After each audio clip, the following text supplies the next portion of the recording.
It's time for AggroChat, the official podcast of the Tales of the Aggronaut blog and stalwart gaming community, where we talk about stuff and things, and the stuff about the things, and sometimes gaming. I'm Belgast, and let's start the show. Hey folks, it's that time again, time for another episode of AggroChat. This is episode 270. Tonight I'm joined by Ammo. Hello. Ashgar. Hi. Kodra. Hello. Tam. Hello. And Thalen. Honk. Yeah, so we kind of teased this last week, but and then ran out of time. But there's a goose-based game that released last week. Yeah, I'm glad we waited until this week to talk about it because I've played it now. It's pretty great. It's some nonsense. It's in a good way. Wonderful nonsense. Yeah, it's the game that proves that gamers do like to be evil when it's like being a goose and harassing people evil. I mean, Yeah, so, you're like mildly inconvenient to people. Yeah, you can be evil as long as it has to be very funny. And this is very funny. It is very funny. And this is definitely very funny. Like, they amp up the slapstick comedy here. And the art style is perfect for what it's doing. The art style and the music. Yeah. The music is just great. It's also like just the right amount absurd. Mm-hmm. Yeah. So, I mean, this game is the Untitled Goose Game. It does not have a title. And in it, you're playing a goose, and you have a series of objectives that you are trying to accomplish. Yeah, you have a little to-do list. You have a to-do list. And after you have accomplished enough of your to-do list, whoever is the person in the scene whose day you are ruining gets sick of you and puts up a no geese allowed sign. At which point, you're able to move on to the next zone. Yeah. And also you can pull down the no geese allowed sign and throw it in the lake. Yes. Yeah. Because you're a goose. Because you're a goose. The very first thing that I did was, drop the picnic in the lake, because what the hell not? Because, I think one of the first things you encounter, other than, once you get into the main area, is, a lovely picnic that I just proceeded to throw in the lake, because that's kind of where I put everything at. I mean, you need that stuff later, but yeah, you can always pull stuff back out of the lake. Yeah, I mean, it just floats there. It doesn't... The sandwich is fine. Because I did that too. The very first thing I did was I tossed the apple and the sandwich in the lake. Because of course I did. And then later I realized one of the things on my to-do list was have a picnic. Well, Did you have it in the lake? I pulled the stuff out and, because you got to take it all to the blanket. In theory, you could put the blanket in the lake. I don't think you can move the blanket. I don't know. I feel like I've seen a screenshot where the blanket was balled up in the lake, but I could be wrong. It would be perfect if that were the case. That you could have your picnic in the lake, because that honestly makes a bit of sense with the geese. Mm-hmm. it's so good. It's delightful. So what platforms is everybody playing it on? Switch. I don't have a Switch, so I downloaded the Epic Games launcher. Which, I don't have anything against its existence. It's just one more thing that I have to tell not to start up at Windows Startup and have to remember, oh yeah, these games are on this one. And the biggest problem that I have with the Epic Games launcher is just the simple fact that, it crashes all the friggin' time for me. Huh, I haven't had that problem. If I try and maximize it, it crashes it immediately. So, it just stays in this windowed mode. I don't think it likes a 4K monitor. Could be. So how far has everyone gotten? I have reached the pub. Same. I have not made it terribly far. Yeah, I'm still in the little town section with this shop because I haven't had a chance to play it a lot this week. I also have only found one of the secret objectives. So. I only found one of the secret objectives too, and it was the first one on the list. Yep. Because of course it's you a pretty would do obvious that. one. Yeah. I do enjoy the secret objectives. I'm harassing this gardener in every possible way. Of course I'm going to do that. Yes. It's really rude that the gardener keeps trying to set things right. You just stay tending your flowers and stop trying to move my stuff. Well, I'm reorganizing. Those plants need some water. You should leave the sprinkler running. I turned it on for a reason. True. That's right. I spent a lot of time piling things up on the hose trying to make the hose explode, but I never could get that to work. Because like I totally wanted it to do a cartoony kind of, balloon out and then burst, but no, it doesn't work that way.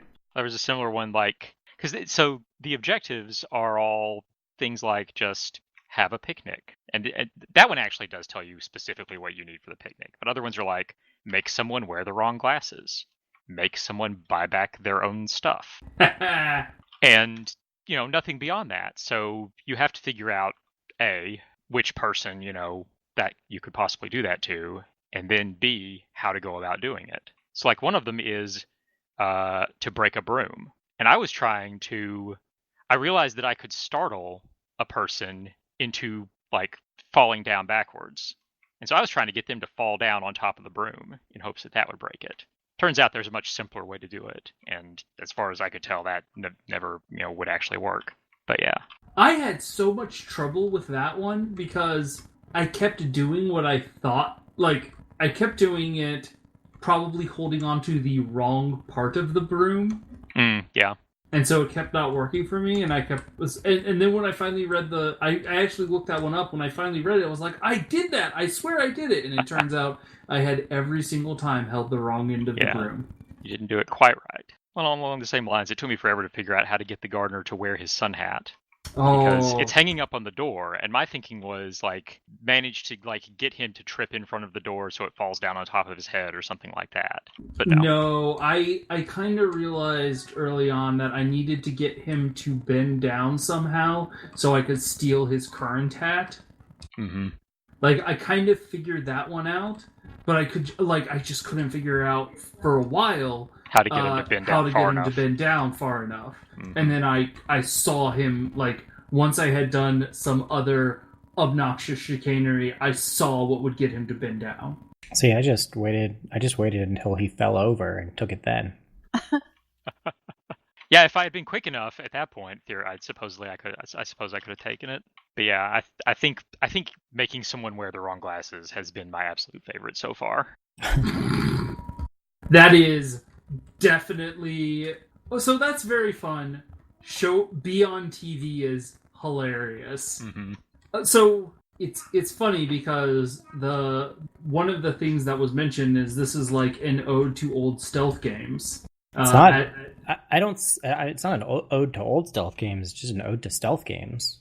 So I talk about stealth games a lot, and I feel like it's really common to hear stealth game and think game over if you get seen, because that's every terrible stealth sequence in every game that isn't really doing that. Yeah, that's how they operate. Yeah, games that are mostly some other type of game, but then they put a stealth level in. That's usually what they do. And people are like, oh, I played Siphon Filter and I didn't like it. And I'm like, Siphon Filter isn't a stealth game. It bills itself as a stealth game, but that's not what it is. It's a action game with bad design. I remember when Metal Gear Solid released the VR missions pack, and I was like, that sounds like the most miserable thing ever. Why would anybody want to play a bunch of those? Metal Gear Solid is a pretty reasonable execution on the whole stealth game formula. Yeah, and it's still mostly an action game. Yes.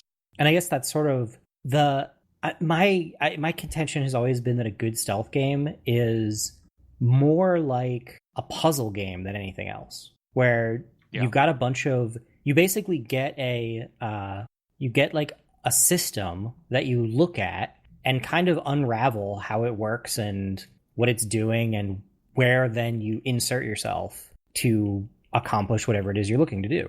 Yeah, well, that's pretty much what the new Hitman games are doing, right? Yeah, and Hitman is very much that. Dishonored and Thief are also very much that. Mm-hmm. It's generally speaking, you are not the most powerful thing on the field, and so you've got to be clever, and you do that by turning everything into a puzzle that you then solve. Yeah. So the challenge is in first identifying what you need to do to solve the puzzle, and then successfully affecting only the elements that you want to. Yeah. Well, and it's funny because that definitely makes sense for why, for me, it doesn't evoke the feeling of playing a stealth game, but it evokes the feeling of playing a point-and-click adventure game. Yeah, same sort of idea. It's a puzzle game.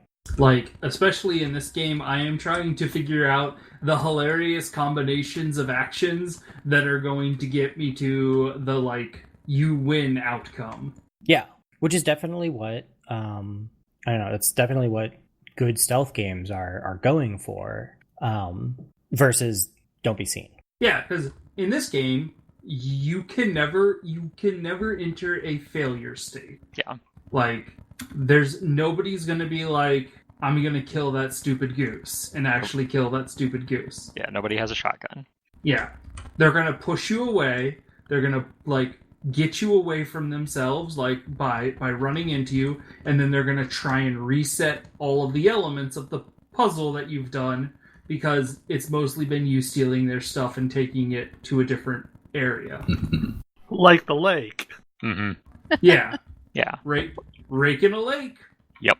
And in some cases, getting them to start resetting things is something you specifically do, to get them out of the way so that you can deal with something else. Yeah, which is definitely what makes me think of it as a stealth game, because I'm like, oh, I disrupt the pattern in this particular way because the chaos I sow, the like small amount of controlled chaos I sow in manipulating the pattern this way means that now I can do the thing I actually wanted to do because the thing that was in my way is not. Yeah. Well, and the thing I noticed early on is, like, if you steal an item, suddenly that NPC remembers, oh, hey, I should do a thing with that item. Or at least there were several cases where I saw that happen. Like, so you steal the little planting trowel shovel thing, and the gardener immediately goes over there and starts using it after it takes it back. Yeah, you can, basically remind people that they have things. But yeah, like, you mentioned rake in a lake. The rake is really heavy. So, it's pretty slow to drag. So I needed to get that gardener out of the way. So I stole his trowel and I led him on a merry chase. And then while he was slowly walking back with the trowel, I stole his rake. Yeah, so with the rake specifically, it's really hard to get to the point where you can get the rake to the lake without the gardener seeing you, I found, because you have to go through the front entrance, and it takes so long to get the rake to the front, the garden entrance, that the farmer's almost always within eyeshot. So I had to steal something else and lead them a lighter thing after I got the rake out of the garden, so that he would chase me, so I could go back and bring the rake the rest of the way. Yeah, because that's a useful thing too. Is if one of the people stops you and takes something back from you and then starts taking it back to wherever it goes, if you steal something else, they'll drop what they currently have to chase you. So you can get something like part of the way to where you want it, and even if you get caught, if you can get them away from it fast enough, you haven't lost all of your progress on it. Yeah. Also, and for me, that's kind of like it's the going loud approach to stealth games. Because I found that I could drag the rake through his garden where he couldn't see it, right in front of his nose. Because there's the bushes that you can go in and he won't see you. And so it's where the rake lives. So I'd hide the rake, wait for him to move, pull it to the next bit, out of sight. That was probably the intended solution. Well, and that's sort of the thing is, like, really, really good stealth games don't have an intended solution. Mm-hmm. Or at least don't have a single intended solution. Yeah, the whole point is that there's multiple different ways to do it. And, like, that's one of the things that I think is so cool about it, is that two different people can play it and have a completely different approach, or you can replay it and do something completely different. I should say the most satisfying button we haven't talked about, which is the honk button. Honking at people is very funny. That's the button that I used to make someone fall on their rear. Has anyone repeatedly. found a use for, like, spreading out your wings? Yes. Okay. I found one. Yeah, I found one use for it. I do think it's very funny. Like, different NPCs in the game have different reactions to you. Yes. They also and some of them are really funny. They also have different general behaviors. Like, every single NPC has a different behavior. Yeah. Mm-hmm. That's one of the things that I think makes this game kind of better than a lot of stealth games, is because it has so few NPCs, they all feel very different. Yeah, I mean, usually stealth games have enemy types that have behaviors. Yes. And it's generally a relatively small number if you look across the entire game. I'm just saying what that leads me to is like I feel the NPCs I'm interacting with feel samey, whereas all of these NPCs feel very unique. Yeah, I don't know. I always feel like the basic guard versus the walker dude versus the like big stilts walker versus the witches in Dishonored are extremely different. Oh yeah, no. Right, but there's a lot of basic There's guard. a lot of those. Mm-hmm. Oh, sure, yeah. Whereas there's only one gardener, and there's only one boy, and there's only one shopkeeper. And so all of those feel a lot more unique. Because I'm not interacting with a bunch of NPCs that all have the same AI. Like, yes, there's going to be variations between the types, but I'm going to encounter a lot of the same types. Yeah, I guess that's fair. I sort of see that as a scale thing. Absolutely. Yeah. I don't disagree. Because, like, one of the things that you never see is what happens if you have the kid and the gardener in the same place, or the shopkeeper and the bartender. True.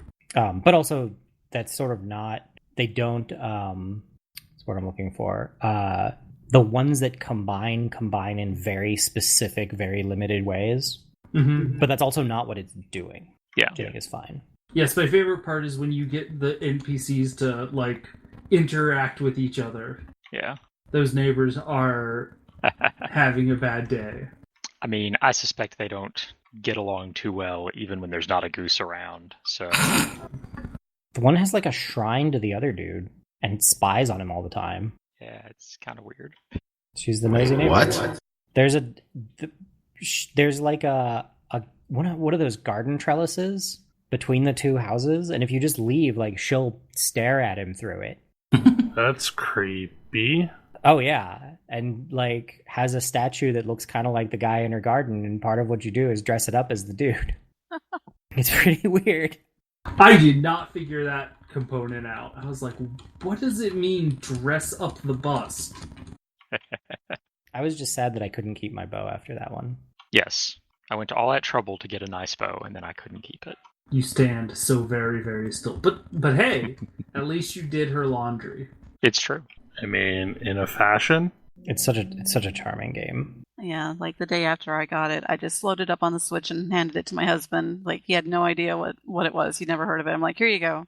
Play this game. Like, an hour later, it's like, he's just, like, been honking away, just, like, doing all the madness and stuff like that, and just having a great time. It's like, yep. Well, Yep. part of the fun is also just, like, going completely nuts and honking at everybody and causing just an absolute stir. Yep. First, when he started it and you just kind of start off on your own, he was just kind of like walking around and like, go through here and do the little tutorial. And he just like kept hitting the honk button. I'm like, you don't need to honk yet. He's like, no, but I want to. But yeah, It's very important to honk. it is. Exactly. I was playing the game with my son, and he really wanted me to play with the cars. So there's a woman selling cars, and so I went up and I stole one of the race cars, and I then grabbed a broom and I started like zooming the cars around the map, and it was quite fun. That's awesome. It is the exact right amount of physics engine. I saw someone asking if this was the new Goat Simulator, but no, this is a lot more than just a physics simulation that has amusing elements on it. Yeah. Yeah, I mean, it's incredibly well designed. There's lots of little details. I mean, I don't actually know much about Goat Simulator, but I'm led to believe that it's a much bigger game. Yeah, it's basically like someone took Gary's mod and built a village in it, and then put a goat whose geometry doesn't quite work into it. Okay. And you run around with the goat and a sticky tongue. Like, just it's very entertaining, but it's incredibly weird. It's interesting because as I've been following like people talking about Untitled Goose Game on the internet, I feel like the existence of Goat Simulator does it a disservice. Because it's not the same kind of game at all. I mean, Goat Simulator is basically run amok, but Yeah. there's like no purpose to your running amok. Yeah, I mean, There's basically, less there are achievements that you can, do things that will complete those achievements. But beyond that, yeah, it's not really a game. Not so much a game as much a toy and a physics simulation that does funny things. Yeah. But yeah, Whereas this is actually a game. I do kind of want to try and find all of the various hidden objectives I can get. It's also just a delightfully lightweight game. Like, you can hop in and play for 5 minutes, and it's fine. Like, you can just poke around at the systems and be like... I mean, for one puzzle, I dragged walkie-talkies across the map so that I could distract a person at the ideal time. Did you honk into the walkie-talkie? Yeah, I absolutely honked into the walkie-talkie. That's great.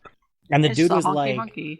It was great because the dude is like, not only, okay, I'm going to go find that honk, but also, wait, what? You see him pick up the thing and he's like, what is this even doing here? What is this for?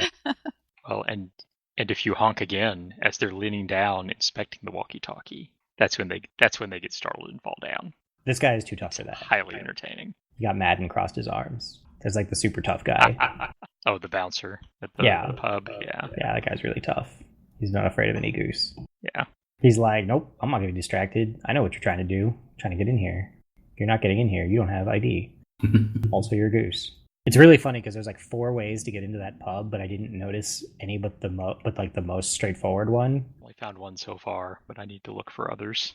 It's seemingly been extremely well received because, like, this has been the consistent thread throughout the week of people talking about it. Mm-hmm.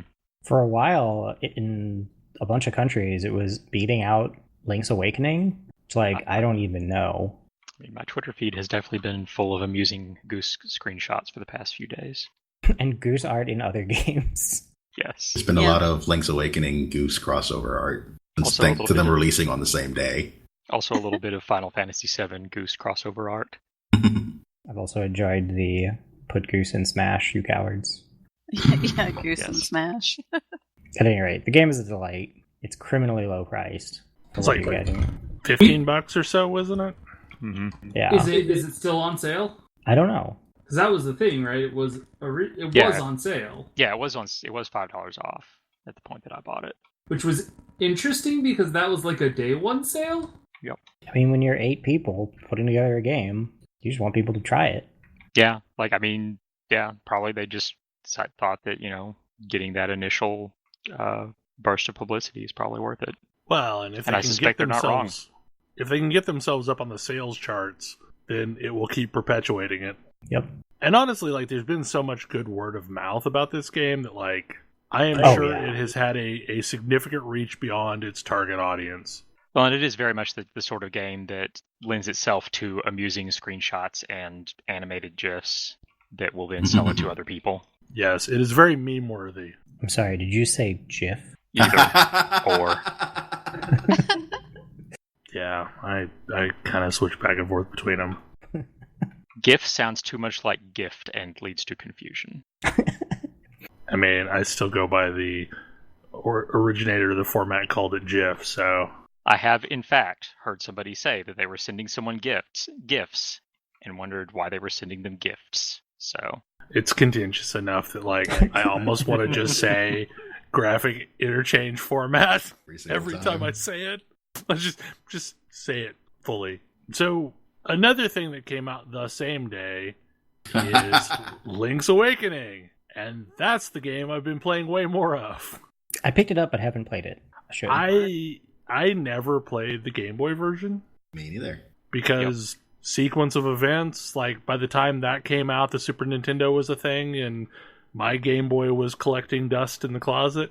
My Game Boy, I got Super Mario Land 2 when I got my Game Boy, but eventually it became, like, Pokemon Blue found its way into that slot, and then that was the end of that. Right.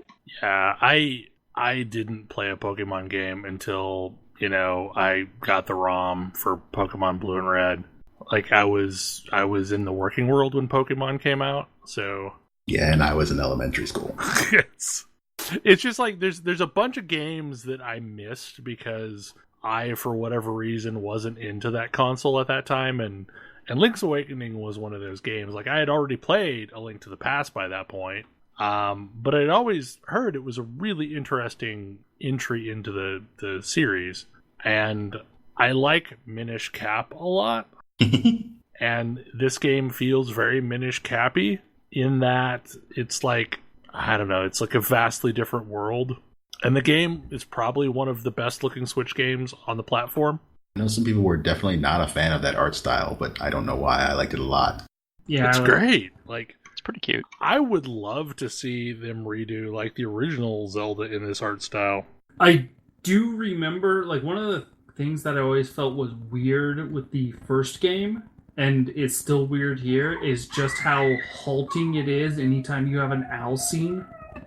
Yeah, that is I kind figured of they annoying. added that, and then I found out, no, that's what it was originally. That's how it's always been. They are keeping it true, and that is, I don't like it. No. It's funny You just- because it feels more modern to Yeah. have a character come around and just tutorialize you all the time. Weird as that is to say. I guess that's true. And he was definitely doing like some tutorializing for you in the Game Boy game, but this also feels awkward because it just takes so much time. Like it Yes. stops you dead in your tracks. You You have can't to move. watch him fly Just to in. fly in, talk to you, fly away, then you can move again. Do you want Wait to a know minute. more about pressing the B button? No, I don't. Also, Wait a minute, I are we- figured out where I'm supposed to go next, so you didn't need to tell me that. Are we talking about Legend of Zelda or King's Quest V? I mean, We could have been talking about Ocarina of Time, too, you know. the number one takeaway that I have from playing this game is like, wow, is it a rougher start than most Zelda games are? Like the challenge level is significantly higher than any of the other Zelda starts, which is weird because this was a handheld game, and like you would expect it to maybe be watered down challenge wise. But no, that's not true. That's not true at all. It's got really interesting things going on. Like, one of the first abilities you get is jump, which is not a thing that exists in Zelda games traditionally. I think Minish Cap had it, but Minish Cap has it as one of the last upgrades. Yeah. And, like, you get a chain chomp as an ability. There's a lot of Mario stuff in this game. Like, there are Goombas in the side-scrolling areas. Also, there are side-scrolling areas, but, you know, Zelda had those already. Yeah. Just the amount of blending of various Nintendo properties is just interesting.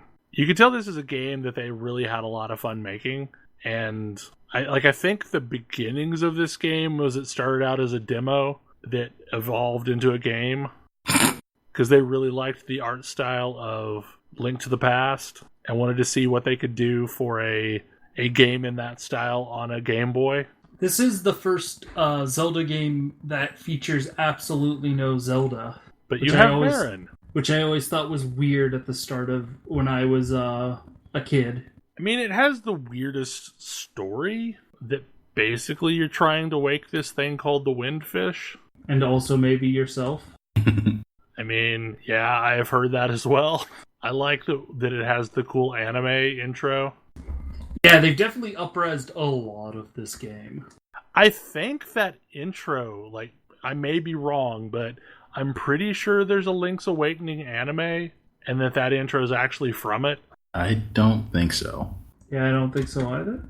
Because when I saw that, I was pretty sure I had seen that before. I mean, didn't they do a version of that for the Game Boy Color release of this game? Yeah, could be it. Yeah, they did the best they could with the Game Boy Color screen for the same intro, basically. hmm Okay. I don't know. It feels really good. The only thing that I find weird about it is the fact that it won't let you use the D-pad.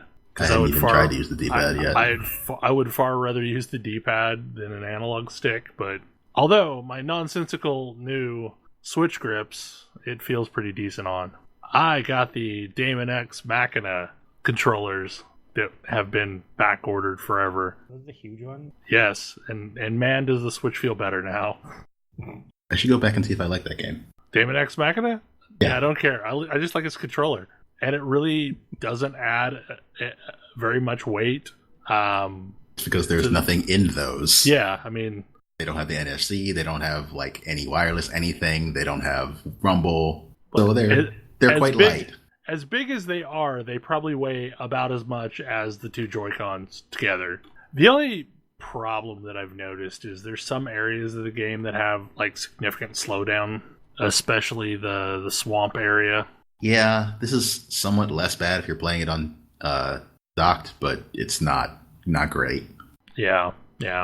And I've never understood that, honestly. Like, why it works better docked than it does undocked, since generally speaking, in handheld mode, the games are running at a lower resolution.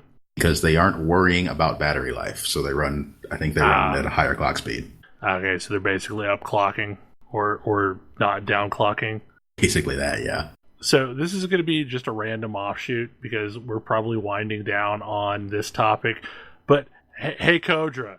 What's that? For the 4th time today, I get a message from Pyromancy wanting to know if I want to tank Scarlet Monastery Cathedral. I mean, like, I am excited that this is happening. Like, the random whispers for grouping, it's cool. I do not know, like, if this person just has had a good interaction with our guild at some point, is like, yeah, I'm just gonna make sure that I focus my efforts on those guys. I think it's probably more likely that they're literally looping through the 40-somethings. Because, that like name I does said, seem familiar. I kind of feel like I have interacted with them. Well, I'm also wondering if they have some sort of a mod that does this for them, like, just blast this out. maybe. Like, that might be the case. Yeah, because, like, the thing is, like, I have politely said no 3 times today, and now here's a 4th message. So I'm really hoping this is not the sign of a mod at work. Because that's going to get real annoying. Yeah. Especially I know as a tankable character. I know that they have unhooked Who. Like /Who is either is now or soon will be a protected command. Like the APIs won't be able to hook up to it. Really? Yes. The theories I have seen going around are this is to help prevent layer hopping. This is to help prevent mods that like go through your Who list and send like mass spams to people. Like what we're suspecting might be happening right now. Mm-hmm. Yeah.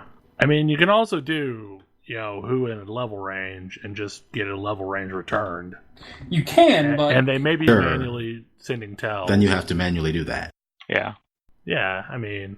Which I'm fine with. If you're real desperate, then sure, that makes sense. Go ahead and do that. I mean, I've been real desperate, and I've been on the receiving end of real desperate before. Yeah. Mm-hmm. I mean, the thing is like, I'm only mentioning it because this is the 4th time today, and you would think that if somebody says no 3 times, that they're probably going to say no again. Yeah. Like, I've tried to do so very politely. I mean, because, like, I don't mind this as a construct, but 4 times in one day is a little much. Yeah. Also, the 40s have slowed down significantly. Oh, yeah. I had forgotten how much. Like, I knew it was a thing. I was preparing myself for it. But wow, is it a thing. I mean, when you hit 40, you've still earned less than half of the total XP necessary for 60. Yeah. And yes, things give more XP as you get higher level, but not along the same curve as amount of XP necessary increases. Yes. I mean, I am still having fun. I'm doing a lot more ulting in this game right now because I'm trying not to get too far ahead of folks. Mm-hmm. Wow, Yeah, I'm just I've trying to spun catch a up. couple alts.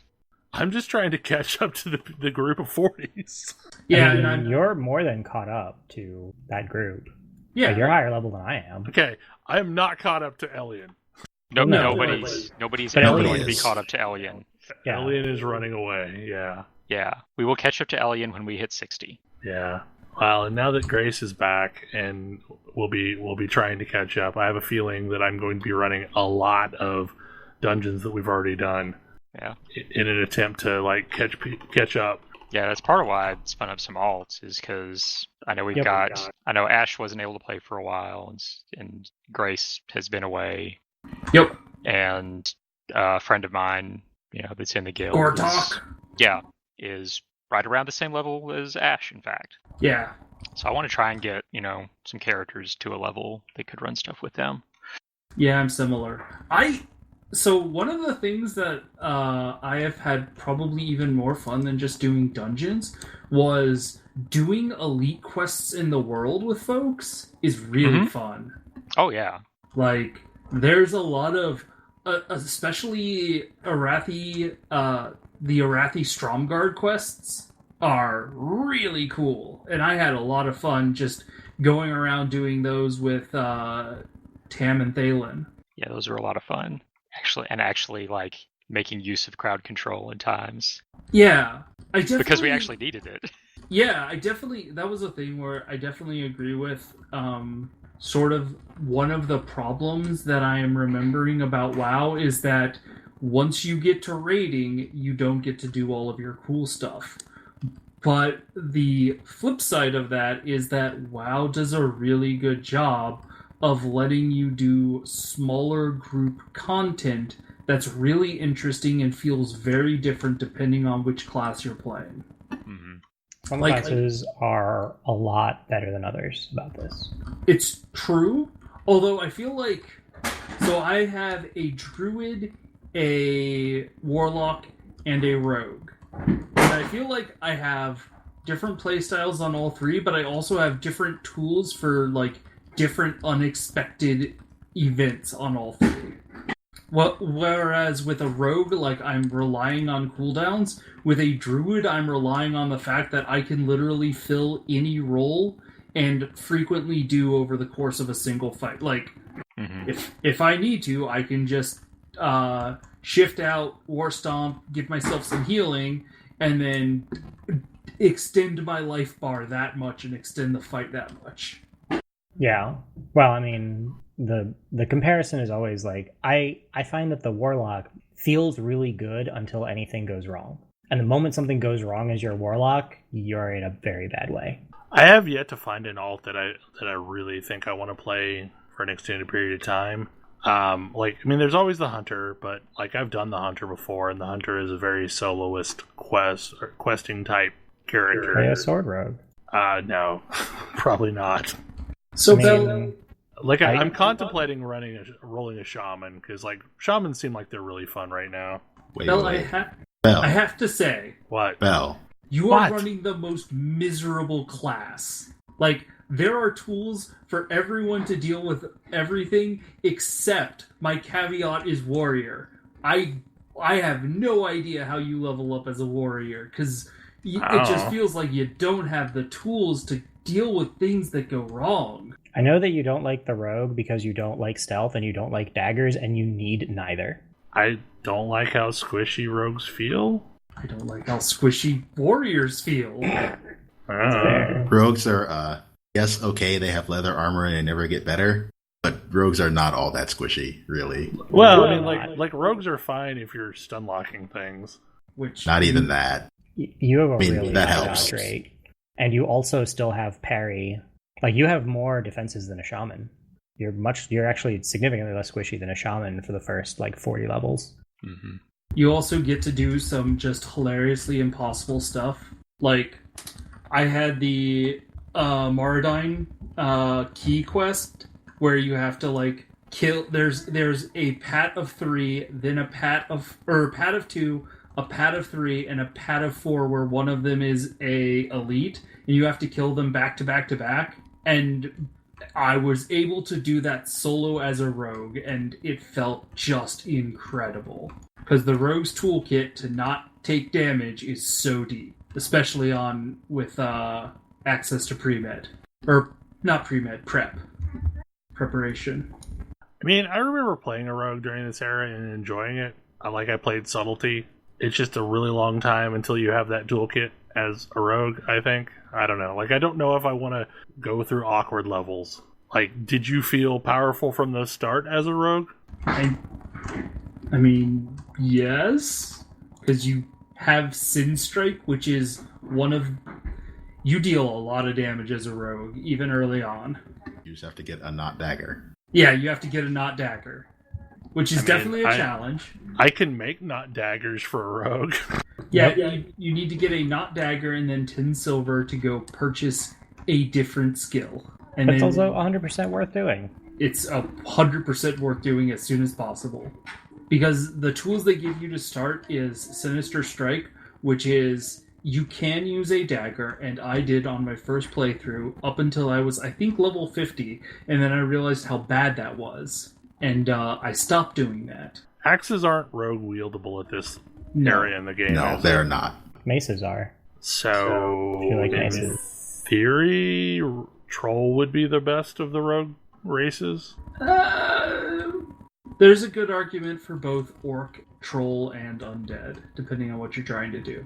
What's the argument for Orc? Blood Fury? Blood Fury. Like, Okay. is Blood Fury or Berserking better? I've seen a lot of people that say Blood Fury. Blood Fury is better. Yeah. Well, But like, are you getting enough off of the latent region to make that useful at all? I mean, maybe. You don't have a whole ton of spirit, although I still do. Boy, I need to get Cloak rid of this doesn't helm. exist at this point, does it? What do you mean? Like the what's the ability that was like, oh, I'm just going to ignore mechanics. Cloak of Shadows? No. Cloak of Shadows, That yeah. doesn't exist yet.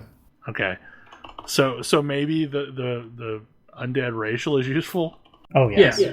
The undead racial is always useful. There is maybe a strong argument for being an undead if you can be an undead. I mean, I like my undead, so But also, command is a racial that exists. I feel like there should be Tauren rogues. Just saying. There are. They're so good you never see them. It's called a druid. I already have a Tauren druid, so Yeah, but if you don't want to go through awkward levels, then, well, not going to level that one anytime soon. druid is the most awkwardest of Yeah. awkward characters. Yeah, like I feel like you mostly hey, don't I'm gonna get out of awkward levels.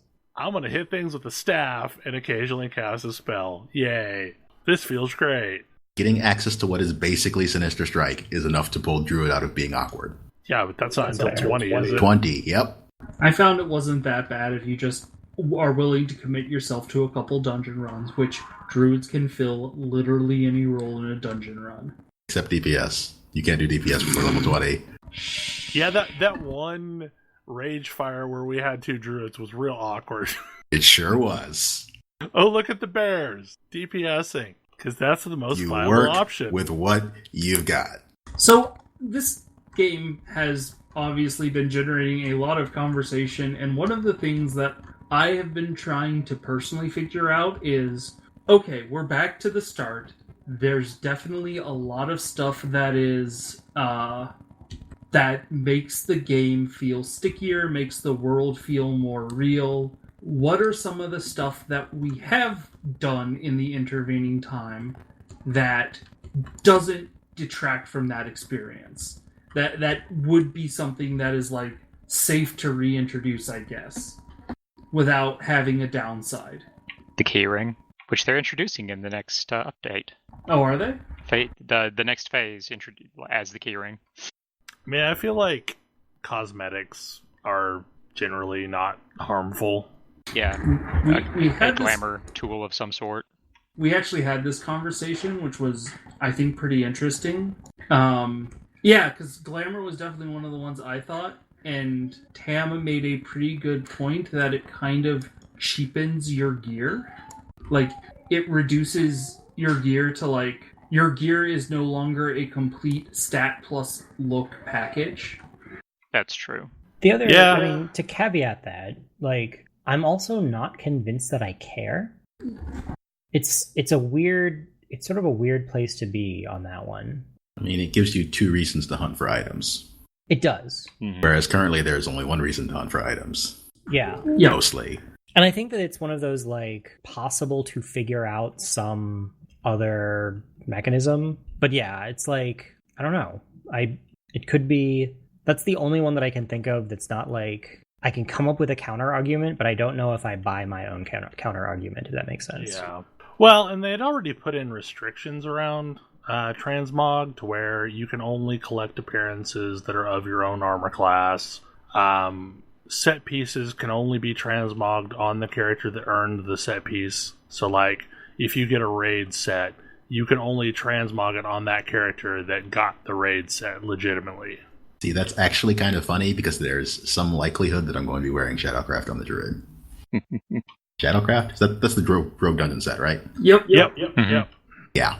I definitely remember, especially before I was raiding, and even after I was raiding, I would do this with like the higher tier raiders, just going around Ironforge and being like, stopping as I saw somebody standing there looking just absolutely awesome, being like, that's amazing! I need to figure out what that is, and then going up and inspecting them, and like being like, oh, this is the gear that I could get if I go into Blackwing Lair. Oh man, I want to go into Blackwing Lair.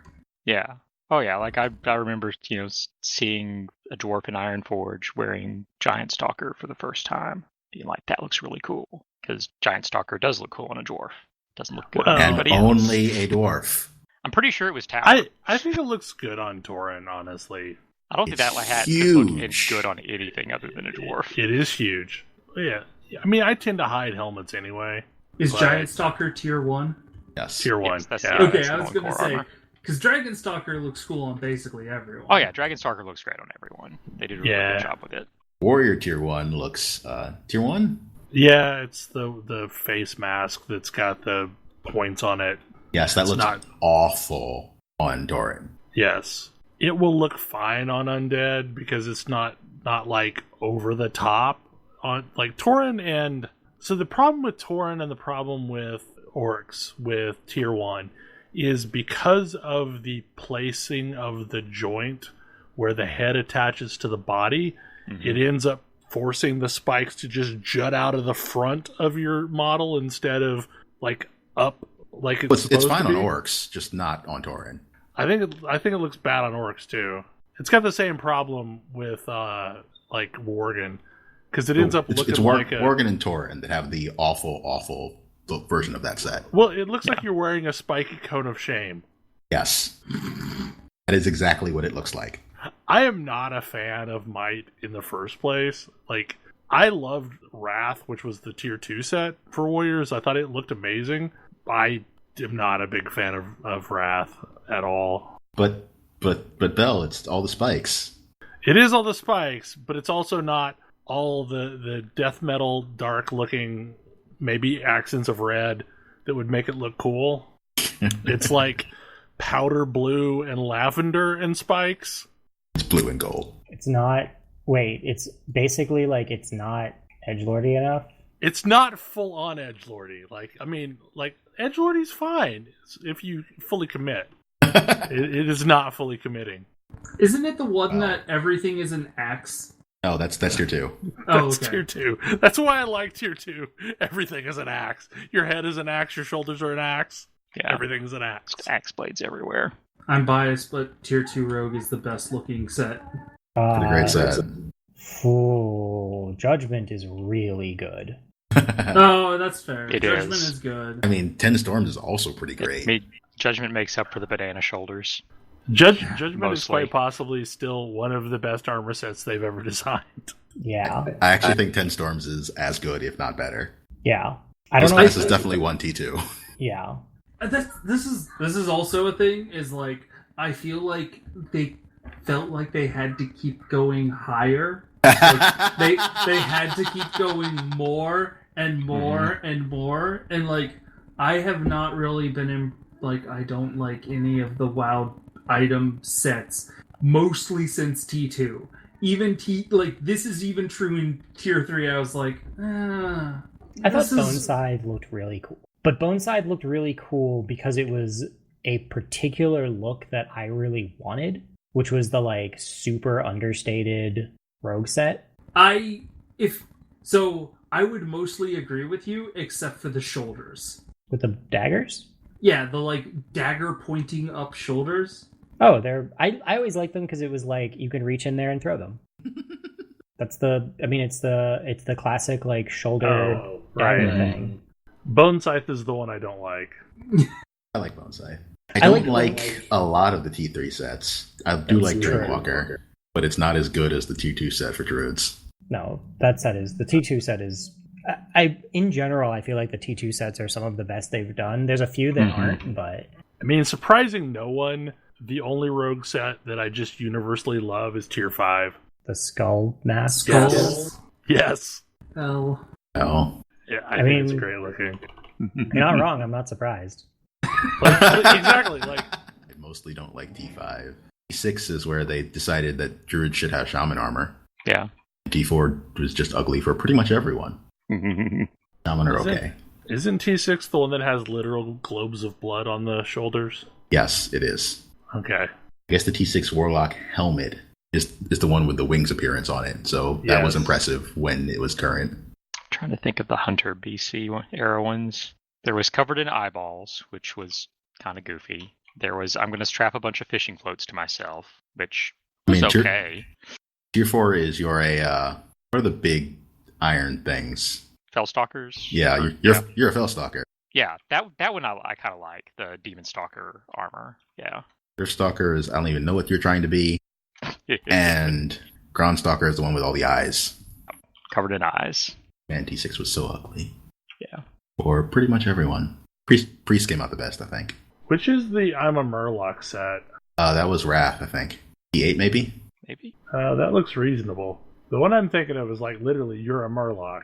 I remember this, but I don't remember when it was. I don't either. Like I don't think I was actively playing at the time, so it was probably sometime post Cataclysm. It was Kata. The first Kata tier. Yep. That's exactly a Murloc. I mean, I like that theme of Hunter armor where it's basically like whatever you're hunting at the time. Right, we're gonna dress up as a thing we're hunting. It would be cool if they stuck with it and or picked better things. Yeah. I think universally the worst tier, though, was Crusaders Coliseum. Nobody liked any of that. Yeah. Well, any of that. And the whole, well, you get one set for your armor type. Grats. All plateware is going to look alike, and all leatherware is going to look alike. It's because they divided them between Horde and Alliance, so they had to, do something to make up for not doing double work. It resulted in nobody liking any of that armor. Yeah. I still feel like one of my favorite sets that I will never ever actually have is the actual Warrior Tier 3. Mm-hmm. Yeah, it would be cool to get the spider themed Hunter Tier 3. Because like the Tier 3 is just way better looking than a lot of the Tier 6s or Tier 7s, whatever, the recycle version. Most of the time I like the redone one better. Crypt Stalker I think is an exception. Yeah. Yeah, I think the original color scheme was better. But yeah, I would be like, that's definitely one of those things where I'd be almost curious to see them. I don't know, because that's the big other mystery is what do we do with this after we get to quote unquote the end of vanilla, and like where are some places you can go with classic? What if this doesn't just become a flash in the pan? And that's a fun question to speculate on, which is why I like doing it. I would not mind them like trying out like, hey, we're gonna see what of these features like let you retain the feel of this world without like it going off the rails. One of the ones you mentioned was quest items sparkling. Yes, because currently there's no sparkles to let you know there's an interactable around you, and that's definitely made it more of a challenge for me to figure out what exactly I'm supposed to do, because I have to like hover my mouse over something to be like, ooh, I'm allowed to touch that. Yeah. Well, like just now I was doing, there's the pirate quests in Arathi, and one of the quests you have to go down into a couple of sunken ships and find the logs and charts for each ship. They're real hard to find when they don't sparkle, because they just blend in. I was having the same issue with the troll idol things in Swamp of Sorrows, like swimming around underwater trying to loot those. The Atoll Hakar stuff? Yeah. Like, it makes me extra glad that I went and got a Hydrocane. So can you solo that boss now? Oh, yeah. Yeah, he's nothing. I was soloing him at like 35. But yeah, like, that's definitely one of those interesting things where it's something that probably does make the world feel less gamey. Like, if you're just in the world and it's trying to draw your eyes directly to, oh, this is the stuff that's stuff you can interact with, and everything else is just, set design. Mm-hmm. Well, it also means that when you're looking at the world, you see the world. Like, you can see... You can actually there's actually like ambient storytelling that you can see in like view. Your eyes don't just pass over it looking for sparkles. Yeah, that's a very good point. If you're hunting for something, you're actually looking at the world, truly hunting for this thing instead of just, okay, where are the sparkles? Yeah. Well, and there's also like interesting mechanical stuff like, oh hey, I want to collect goldthorn. Because I'm actually looking for goldthorn in the world, I develop a sense of where it grows. Mm-hmm. And what couldn't- herbs grow where. Yeah, I couldn't tell you where. As soon as they added sparkles to herbs, I couldn't tell you where any of them grow. I don't think they actually make sense anymore. Yeah, they don't need to, because you could just find them. Whereas, Right, like, I would go looking in the places that I know it grows. Yeah, I mean, because, like, herbs are definitely a thing that exists in a logical fashion in this game. Whereas they stopped doing that circa Burning Crusade. Or, thankfully... Burning Crusade always... actually still had herbs locations make some amount of sense. Mm-hmm. I mean, like, Hellfire Peninsula had a weird mixed bag of, like, herbs from all of the level 60 zones from the original world, plus, you know, fell whatever. I only remember the fell stuff growing everywhere. No, like, you could get dream... whatever the dream stuff's Dream called. foil. Yeah, you could get dream foil, you could get... The thing that only grows in winter spring. Yeah. For some reason, it also grew in Hellfire Peninsula. The weird thing that looks like a dandelion also grew in Hellfire Peninsula. Mm-hmm. So, yeah, I mean, that was a thing that kind of was annoying. At least ore has always made a bit of sense. Basically, it needs to be part of a ridge system or a hill somewhere or a lake bed for ore to actually show up. Yeah. Somewhere where erosion would have reasonably caused it to, protrude. Yeah, be exposed. But yeah, I definitely find that interesting. That just how much things have sort of shifted.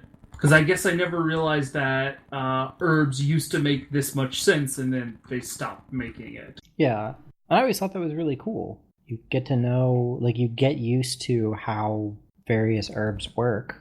And how various biomes worked. Sort of. I mean, at least they tried. They made an effort. Yeah. Yes. Yeah, especially by having the particular herbs that where they show up is less a matter of zone level and more the type of area. Things like Grom's blood and grave moss and stuff like that. I mean, the only negative about that is it ends up having them show up way ahead of when you can use them, which adds its own little friction. Which, to some extent, like, maybe that's part of the idea, because you start seeing them and you start wanting to be able to harvest them, so you're going to put in the effort to go ahead and be able to harvest them. I mean, it also means that you've been ranking up your herbalism way ahead of where it should be. You can harvest them for, like, while they're orange. Well, no, I mean, like, you can see ore, for example, well ahead of when you can reasonably be able to harvest it.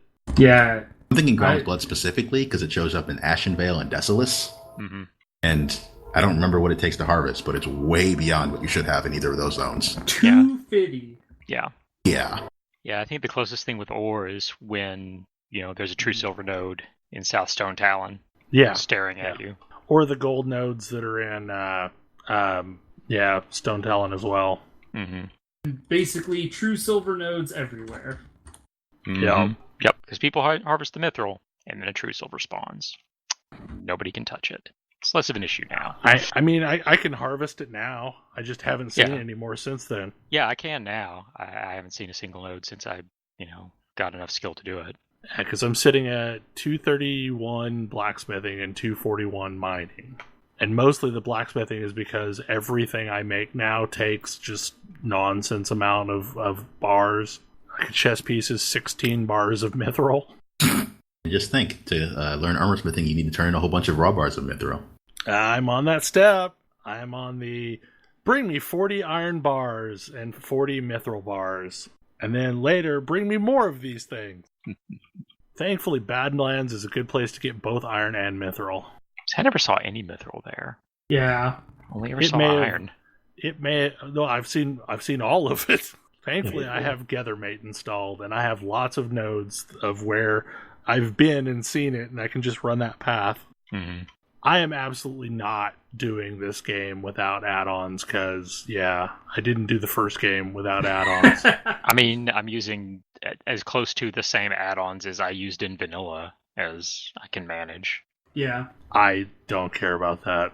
But I honestly, like, these are probably similar things that I was using back then. Yeah. Like, I have Auctioneer because the auction house is garbage. I have a Gather mod because, yes, I want to be able to track Gather nodes. So, it is very interesting because the auction house is garbage. I do have a mod installed for it. But one of the things I was realizing is, especially compared to Final Fantasy XIV, Final Fantasy XIV's inventory management causes me to, like, break out into sweats. Because I never want to interact with it ever.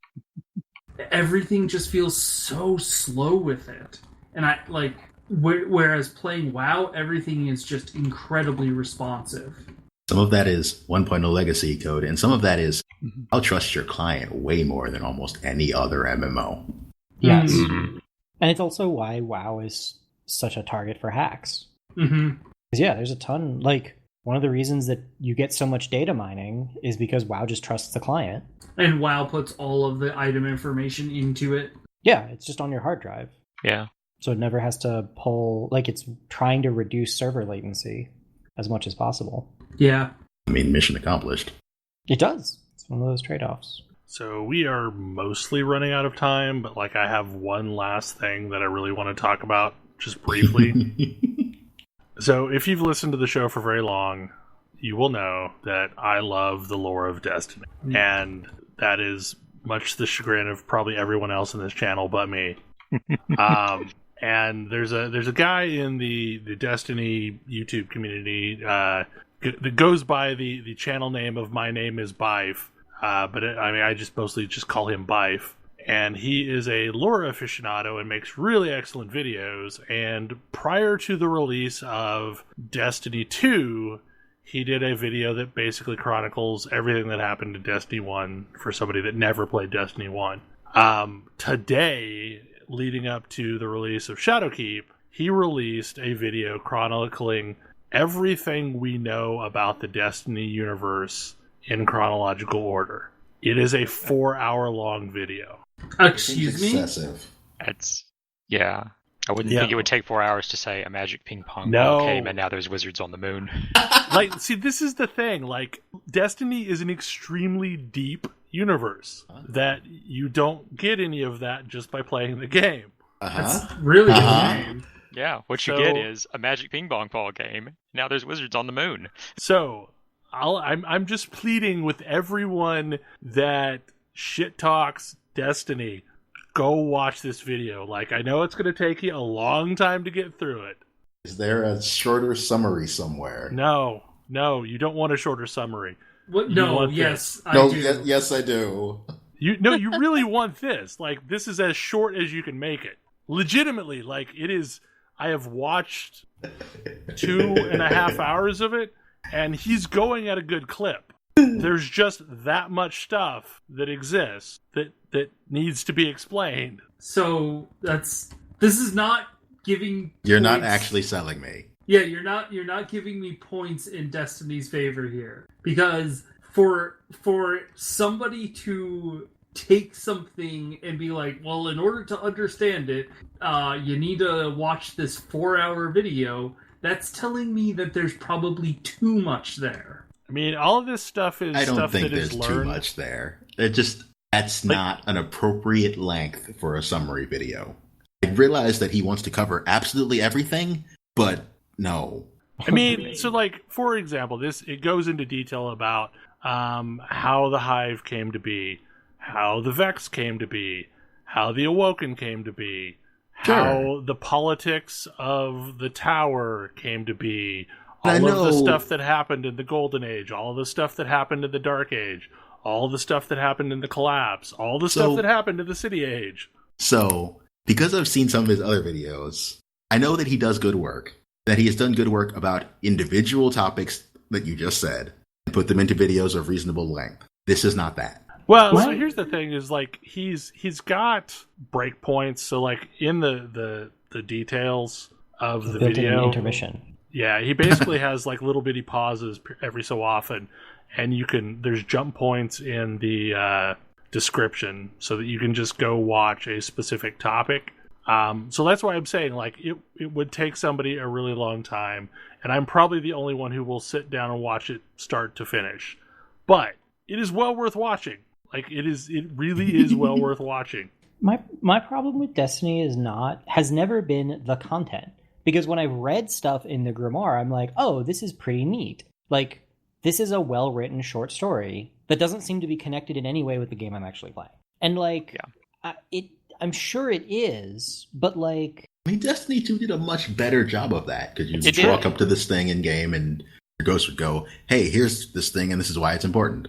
Yeah, like, because it's not that there isn't rich lore behind Destiny, it's that it actively makes it difficult for you to experience it. It would be like a book that bites you every 12 pages. It's like, sure, maybe the book is great, but how much do I want to get bitten?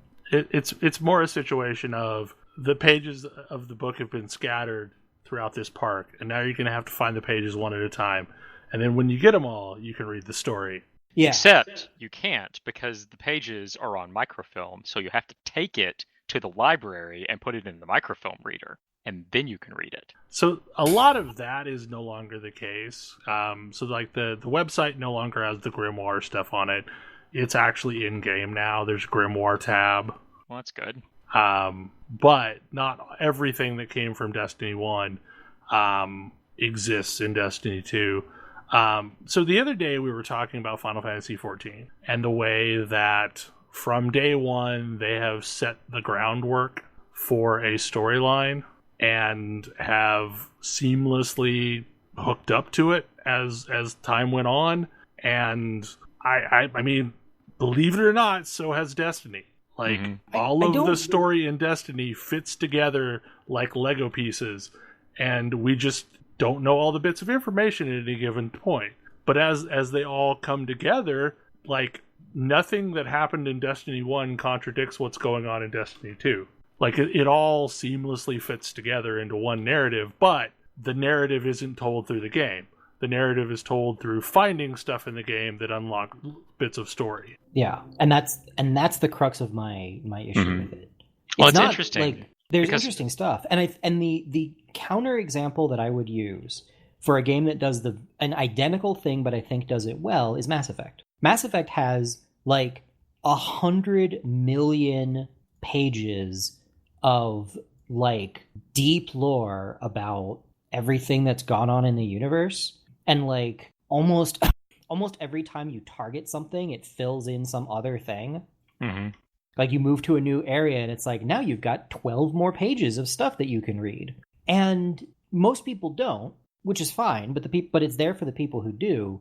But independent of that, there's an entire game there that is telling a coherent story that there's a clear, like, I don't have the vocabulary to describe what I'm thinking here, but it's like... I can play through that game, and I did without reading any bit of the codex and still understand a story. Mm-hmm. Well, it's understand more about the world. Yeah, and so there's some of that, but it's also, when I read something in the Mass Effect codex, there's a clear connecting... There's clear connective tissue for the stuff that I'm doing right now. Beyond, oh, hey, these zombies that I'm fighting have a deep and complicated story. It's like, sure, they do, but it doesn't actually... Nothing I will read will change the way I approach it.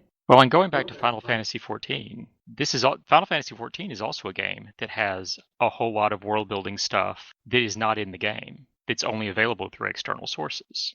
But there's enough in the game to make you interested in what's in those external sources.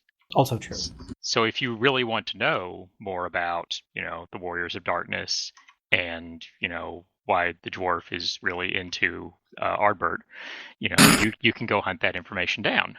Well, so like my counterpoint to that is the only reason why I'm as interested in the lore as I am is because I started finding snippets of it in game, and it made me want to dig. Yeah. Yeah. And for me, and maybe it's just that I've been burned so many times by things that are trying to be cleverer than they are. But if it's like, hey, there might be some stuff here, you should dig for it, I'm like, no, prove to me that I should care first. Yeah, and I think part of it too is like, at some level, Destiny just isn't a narrative game. Right. Like it is a. I mean, at the basic level of Destiny, it is a lobby shooter. Yep.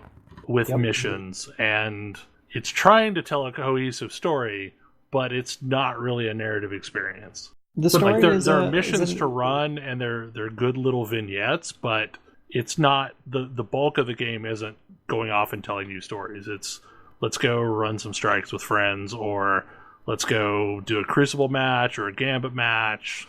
But like I said, if anyone has ever been curious, like this is a really good deep dive into Destiny lore, and there is a lot there, just copious amounts there. Yeah, I mean, 4 hours worth there. I've actually read a good 80% of the Destiny 1 and 2 Grimoire, and there's some really compelling writing in there. Like, absolutely. There's some very cool stories, and they do a very good job of like telling stories from different perspectives, like completely alien perspectives. It just doesn't have any bearing on the game itself, and so I kind of slide off of it like water off a goose's back. Yeah, I think the thing with Final Fantasy is I can play the game and I can know a good chunk of that story, and I did not feel like I had any and like I knew what the mysteries were. That was the thing. Like when I was playing Final Fantasy 14, I knew what the mysteries that I wanted to be solved were. Like I was able to identify these are the things I have questions about. When I played through Destiny and Destiny 2, I didn't even get a sense of like what are the things I should be curious about. Like that was how thin the narrative presented to me is I didn't even have anything to attach on to be like, what should I think is weird and interesting? Yeah, and I think part of it too is I think I'm the only one who played a lot of the post-release content. Yeah. And so far, most of the little story tidbits have come out through the post-release content when they add new areas to the game. So, like, there was tons of it in the Dreadnought, but you had to, like, roam around and spend a lot of time on the Dreadnought to see it. There's tons of it in the Dreaming City, which is, like, the awoken, like, singularity where, you know, they've lived before for centuries. But you have, like, it's only found while spending a lot of time roaming around the patrol zones. Yeah, and I think that, like, I know that patrols are your favorite game type in that game. Yep. Yeah, so I've seen a lot of stuff. Yeah, I mean, because, like, I can spend countless hours just roaming around patrol zones. Yeah. I mean... And that's I think that's, like, we've talked about this before, that's the number one thing that has made me bounce off Warframe, is because there really isn't a good amalgam of that. Yeah. And I always want to know, like, I want to know why am I somewhere? What am I doing there? Why do I care? What is driving me to be in this place, doing this thing? I got fun guns and people gotta die. Right. And, like, I played that game. It was Spec Ops The Line. Well. But I have fun space guns and people gotta die? Yeah, but that's the thing, is like that's not enough narrative for me to latch onto. Because then I'm like, what if these are people with like actual opinions and society and so on, that I'm like, am I the bad guy? So I've presented you a video with 4 hours of explaining the inner workings of everyone that you're going to kill. Yeah. Well, I mean, and that was sort of where I was going to go with it. And the only one that I'm like halfway feel bad about killing is the Fallen. Like, the Hive absolutely deserve to die. The Cabal absolutely deserve to die. The Vex really need to die. The Fallen, yeah, they've got a tragic story, and I feel kind of bad about killing them mercilessly. The Fallen were once the Travelers Chosen, and they've been chasing the great machine around the universe, trying to win back its favor. So, what I was going to say is this game will always have a big hill to climb, because unfortunately for it, Destiny 1's like initial storytelling was it was possibly the worst storytelling I've ever experienced. Like, that was one of the ones where, like, I got actually angry at the game with what some of the storytelling it was doing at me. I don't have time to explain why I don't have time to explain. Exactly. Like, so you've got a big hill to climb, and then when the answer is, well, let's go sift through 4 hours of somebody explaining all of the out-of-game content that makes this all make sense, I'm probably not that interested. So I will say they've gotten better at putting in actual story bits in the game. Absolutely. Destiny 2's storytelling is better. Their random lore dumps are better. Everything about how they tell the story is better in Destiny 2. That's a sequel to Destiny 1. So it's hard to escape that legacy. And it doesn't go back and explain stuff. Yeah, that that's you might the have other missed. problem. Because if it did, I would have a very different opinion. If it were like, oh hey, we realized that our story delivery was terrible in the original, so we're gonna go back and revisit, like, here are these characters. Here's why you should care about these characters. Yeah, so they're doing some of that with First Light, but I don't know how much of that they're going to do, because there's basically somehow through which is basically the free-to-play version of Destiny 2 that's launching October 1st. But First Light is going to add a bunch of content that is like shortened versions of some of the things from Destiny 1. We're going to explain Destiny 1's plot. Yeah, basically. You're going to go back and see the whole, first area of Russia and some of that stuff through some some little vignette missions. Because I think they also realize that's a problem. That's a good move, but like 5 years overdue. I mean, admittedly, they just now have control over everything, so pretty sure they had narrative control before.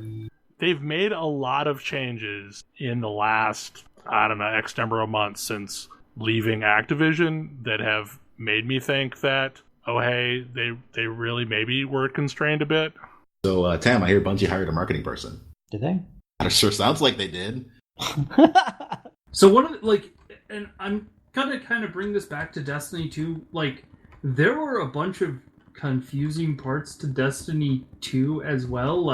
I got through the end of that game, and I was, under this impression that, based on the story the game was telling me, is the Traveler, the Traveler has sacrificed itself to, defeat the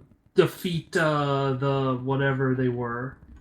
That was a sacrificial move on the Traveler's behalf, and now we're sort of trying to figure out how to move forward. Is that actually the case? Is the Traveler dead? Yeah, I didn't think so, because Traveler's not dead. Then I saw a bunch of stuff that, would imply that the Traveler's not dead, and now I'm confused. I thought the Traveler died based on this game I saw. Was I mistaken? So the Traveler wasn't actually awake until it woke up and did whatever to cast off the clamp that was around it. And it got damaged in the process of doing that, but it is back awake and alive, whereas it was not really before. The speaker more or less was lying that the speaker could not actually communicate with the Traveler. The Traveler was not awake and was not available for any kind of communications, because the Traveler was basically regenerating all this time. Was that made clear in some sort of in-game thing? When he, right before Dude killed the speaker, the speaker made it very clear that the Traveler had never spoken to him. Yeah, so that's told through the no way to storyline. Communicate with it. Okay. I guess I did not realize that was a big reveal of this person has been an unreliable narrator this entire time.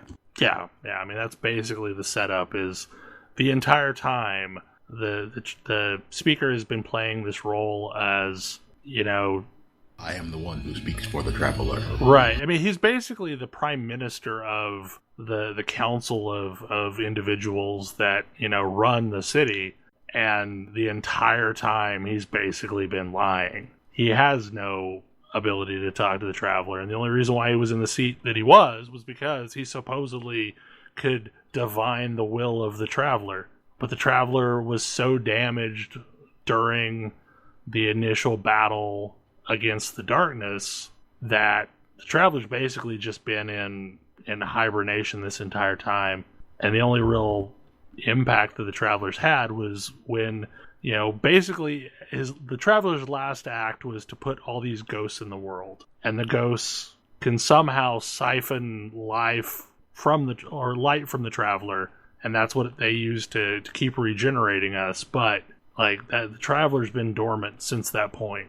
But now it's active, but damaged. Yes, severely More damaged. damage. But the Traveler is active again. Okay, you understand how, playing through that, my thought was, oh no, they just did damage to the Traveler, and it's been destroyed. I did not realize that the Traveler was dormant and then had woken up. I didn't catch that. The cinematic at the end of Destiny 2, where the wave of light emanates out from the earth and then wakes up whatever the hell was out in the void that we still don't quite know what.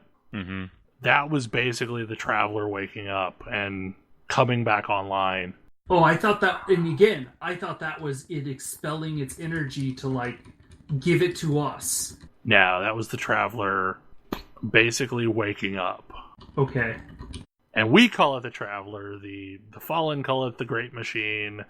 Other races have called it different names throughout the chronology of, this universe. I feel like it is not saying great things even for Destiny 2 storytelling, that I missed some pretty basic things about the story. Maybe I just wasn't paying proper attention. I don't know. I also thought the Traveler was dead at the end of Destiny 2, and that was the thing, that we now had our own power. Yeah, that was the implication I got from that. I think it may be elaborated on in some of the post content, because they added a ton of storytelling through the seasonal content and through the various exotic weapon quests. Because the exotic weapon quests are now this really long, semi-story driven thing where you it's basically a WoW quest, but you have to go do a thing and then you come back and you get some more story bits and then go forward and do another thing, and then eventually it culminates in getting a weapon unlock. I'll be interested to see on the first what Shadowkeep ends up being like as far as an experience, because they're adding back in the moon as a bigger area. The moon is back. What had happened to the moon? Well, just wasn't an environment available in Destiny 2. Yeah, I mean, there's a lot of environments that haven't existed since Destiny 1. Venus doesn't exist in Destiny 2 yet. Is there a storytelling reason why we haven't gone to the moon? We were busy with other stuff. Yeah. Okay. Yeah. We had other stuff going on. I wasn't sure if it was oh no, at the end of Destiny 1, the Hive have taken over the moon, because that's the one thing I know is the Hive live on the moon. Well, so the story set up for Shadowkeep is largely that at the end of Destiny 1, Eris Morn has been gone the entire time. We don't know where she went, and she comes back and she's found a new threat on the moon. That the Hive are active there again, and it may not even be the same group of Hive. There's there's one of the groups of Hive that we've never seen. We've never seen the Hive of Shivu Arath. Is Eris Morn... Eris Morn is the three-eyed lady that was in the tower in Destiny 1 that was super grumpy about everything. Yeah, Cade 6 stole her ship. Yep. But she is sort of kind of half Guardian, half Hive, because she was trapped underground in the Hive complex for a bunch of years when she went in to try and take out Crota, and she was the only one who survived. The rest of her fire team got slaughtered. And she somehow lost her sight, then regained her sight by stealing the eyes from an acolyte. That sounds unhealthy. It's really unhealthy. Yeah, no, this is a lot of bad ideas going on at once. But so yeah, she's she somehow registers as an ascendant Hive to the Hive. They sometimes talk to her. Maybe it's not a good idea, but yeah, no, she's been gone this entire time. She's been gone this entire time, so this is her returning to tell us about a horrible thing that we now have to save the day from. Anyway, didn't mean to go into this much detail, but it's a really good video. You should watch it if you can somehow do it in chunks. Like I said, I've watched 2.5 hours of it. It's been good so far. About the 2.5 hour point is when you actually enter the scene as a guardian. Like the first 2.5 hours are just, this is what happened in the world up to this point, and these are how these races came into being. Are you a real big fan of the Silmarillion, Bill? I mean, I enjoy it. I like world building things. Anyway, now we've gone really over. It happens. It's true. Anyways. Hopefully you enjoyed the show and my weird rant about Destiny. And we will see you next week. Good night. Good night. Good night. Good night. Honk. See you.